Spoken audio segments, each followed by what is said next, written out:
Pumunta si Mike sa parke at nalaman na maraming bangkay ang nagdanas ng mga paso. Lahat ay nag-aakusa sa Steam, pero hindi ito pinaniwalaan ni Mike. Sinubukan niyang suspindihin ang mga linya ng subway na nasa tabi ng lugar ng mga pagpatay, ngunit tumanggi si MTA Chairman Albert dahil hindi niya iniisip na delikado ang mga tren. Sobrang proud si Albert sa kanyang proyekto kaya't hindi niya pinansin ang hiling na ipahinto ang konstruksyon ng riles.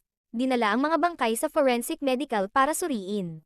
At nagulat si Calder sa amoy ng mga paso ng biktima na nagpakitang tiyak na hindi ito steam o gas. Ilang sandali ang lumipas, dumating si Emmett sa Park 2 upang subukang ilayo si Mike sa kaso dahil hindi naman ito saklaw ng kanilang trabaho. Nagpa siya sina Mike at ang kanyang katrabaho na si Gator na bumaba sa mga imburnal upang maghanap ng mga palatandaan. Naglakad sila ng ilang sandali at napansin na ang hangin ay umiinit, na nagpapahirap sa paghinga dahil sa mga usok. Dahil ang tunnel ay katabi ng subway, nanginginig ito sa tuwing may dumadaang tren. Nang tumingin si Gator sa ibaba, nakita niya ang maraming